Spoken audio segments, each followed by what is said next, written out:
Hey everyone, and welcome back to another video for today. So as you can see on Tuesday, this is how the market has closed. Basically red across the board with a little bit of green. AMD is actually finishing the day green. There was that official announcement from Microsoft and Xbox that AMD will be the chosen partner for the next generation gaming console. So maybe that's one of the reasons why. Plus we have that report about AWS potentially being the new big customer for AMD. Just reports. Now in today's video, I do want to touch on a company that could be a multi-bagger. This company has gone up significantly since the lows back in 2023, but I do still believe that there is quite a lot of upside left. So we'll discuss that company in this video. And that company is called OSCR Health. Now, OSCR Health provides health insurance products and services in the United States.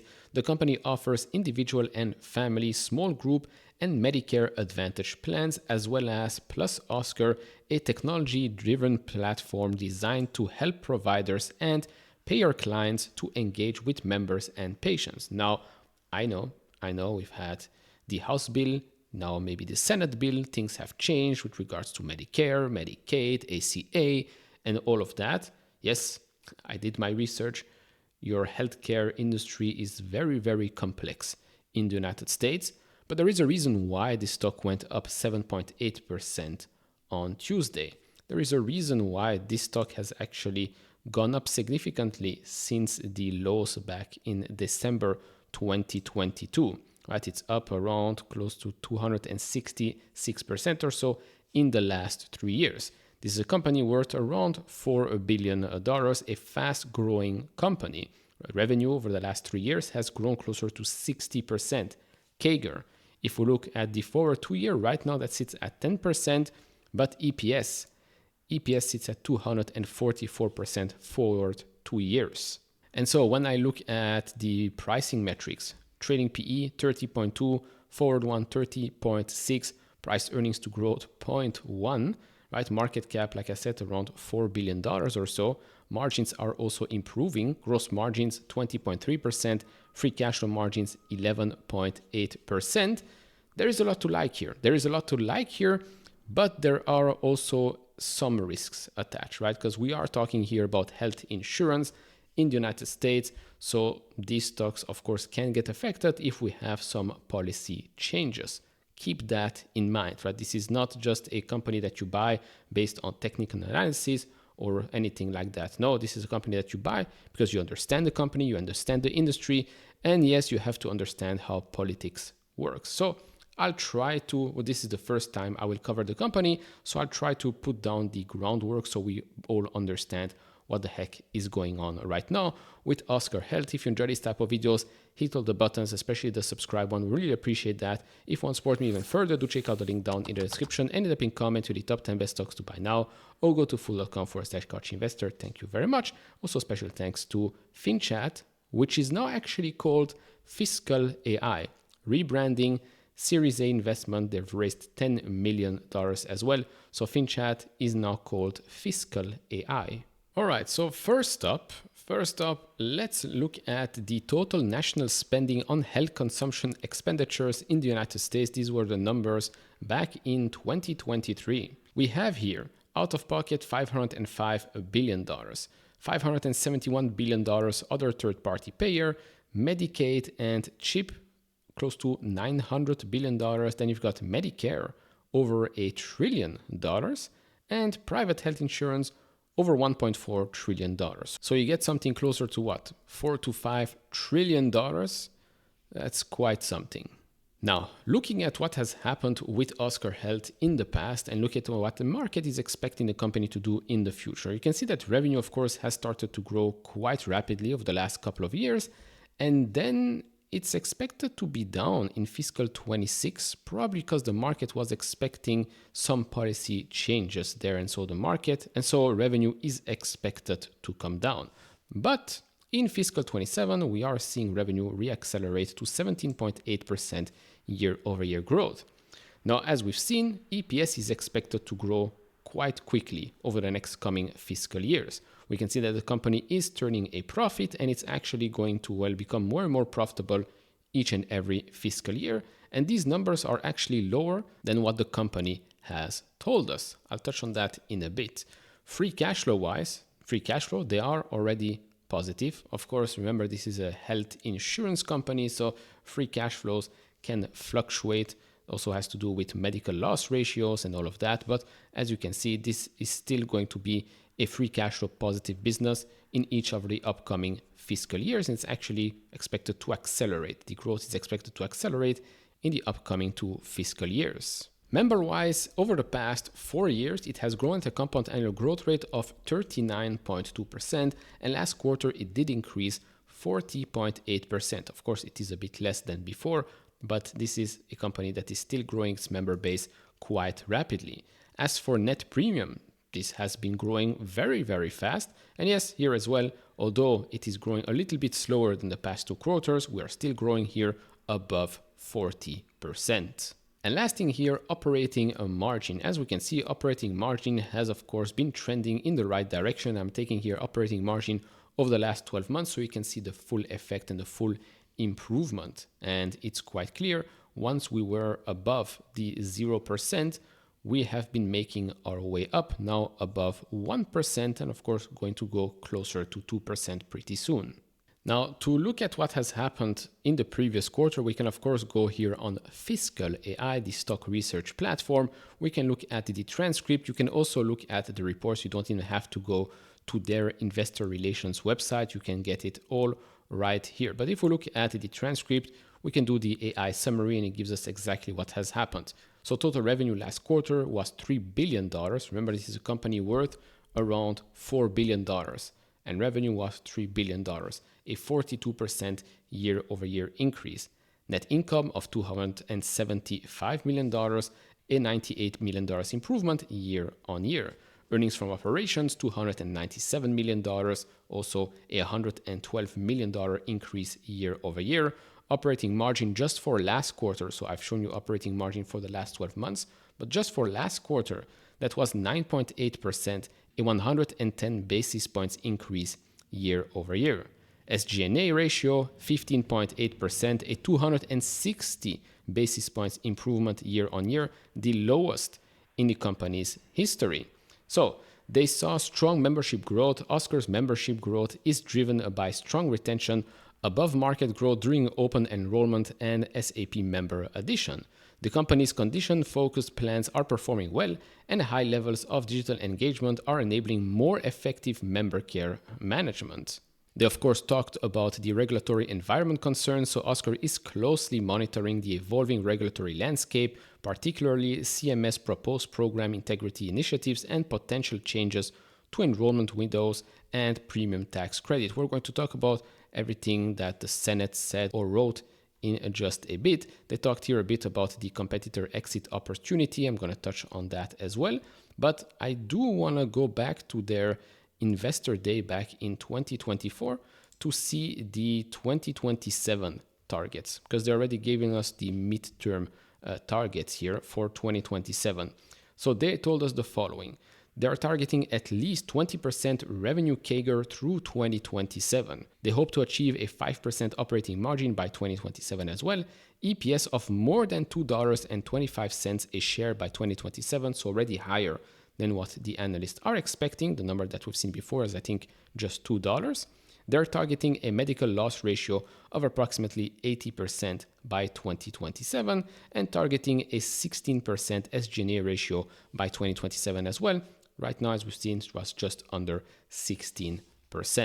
Of course, if you want to revisit the whole presentation, you can do that here with the slides. For example, here in this slide number 13, they talk about the individual market growth is sustainable with additional upside if enhanced subsidies extend beyond 2025. But they've also given us, well, a scenario without the subsidies.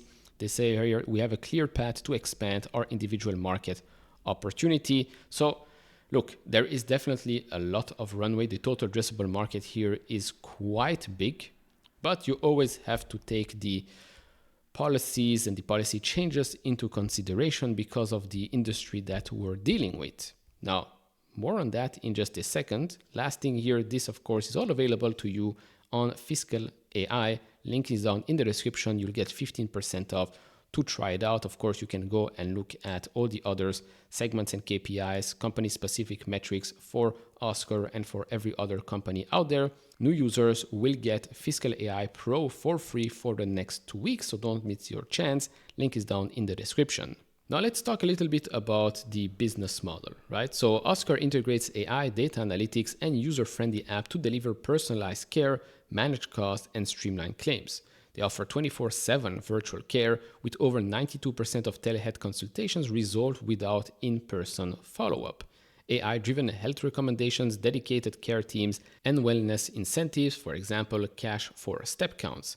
It's simple, clear insurance plans with digital tools for real-time health tracking and plan management, and the revenue model comes primarily from insurance premiums supplemented by partnerships and value-based contract with healthcare providers. Now, the bull thesis is as follows. So, membership and revenue are growing at over 40% rates, outpacing most peers, and we've seen their targets for 2027. OSCR has turned profitable and is guiding for continued margin expansion in 2025, 26, and 27.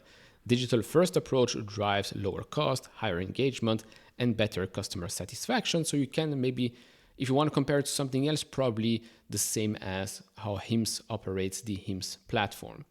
They also plan to double market reach by 2027, including targeting the gig economy and launching innovative products like the individual coverage health reimbursement arrangement. I'll explain what that is later in this video. Major insurance like Aetna are exiting the individual market, leaving up to 1 million members seeking new coverage. OSCR's footprint overlaps significantly, presenting a major growth opportunity for them.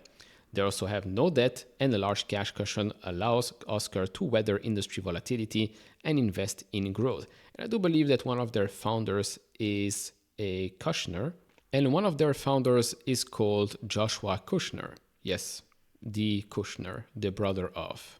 Now, what about the bear thesis? So, first up, we have regulatory uncertainty. The ACA's future is politically contentious, especially with changes proposed by the current administration, so subsidy expiration, stricter eligibility, and coverage rules. OSCR's business is heavily reliant on the ACA marketplace. Any major rollback or funding cut could materially impact revenue and membership. I'll talk about the Senate bill in just a second. I'm just naming all of the risks and challenges.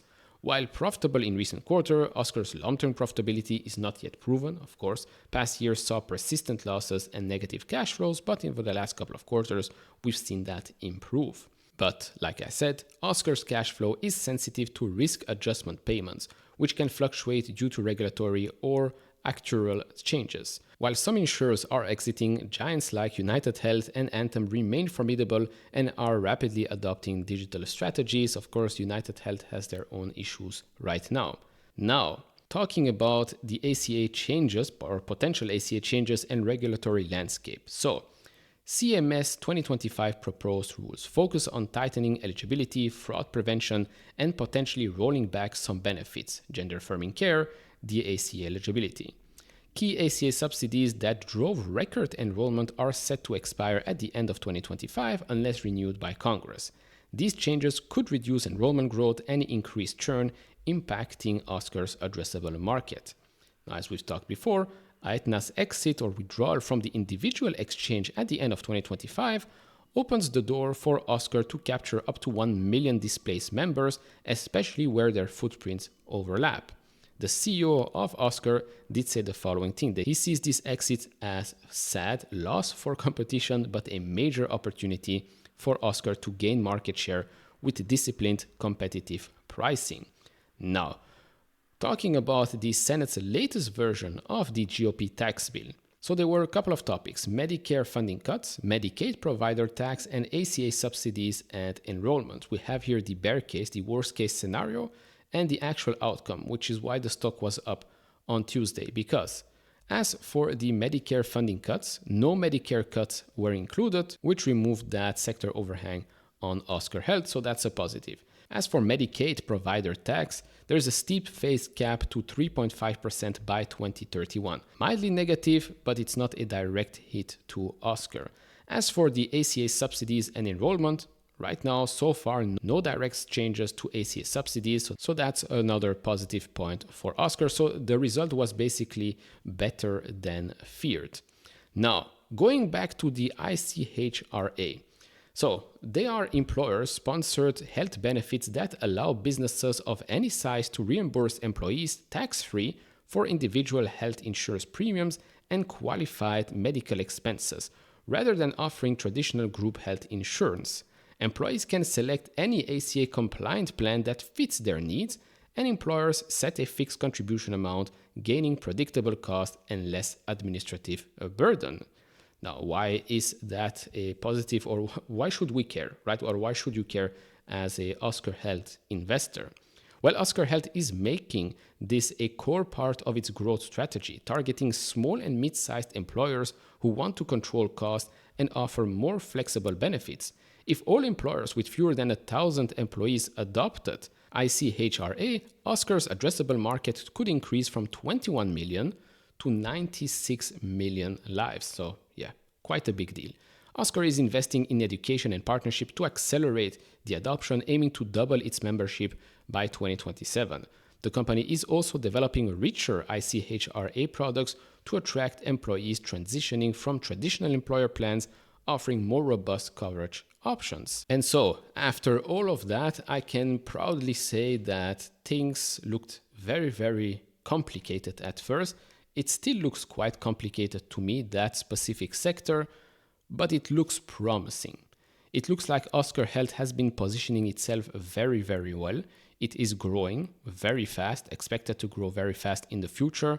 Yes, there is still some policy risks, but after what we've seen right now, of course, this can change, right? This is not set in stone. It is again a story of better than feared. Now, year to date, this stock is of course outperforming. It's up 19%.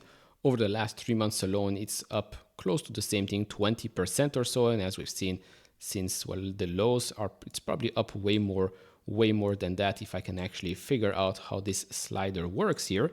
But it's up a significant amount since the lows. Yeah, it's up over 400% since the lows of 2022. Now, did the company deserve to be worth less than, let's call it $1 billion or so, 2 years ago? Maybe, maybe not.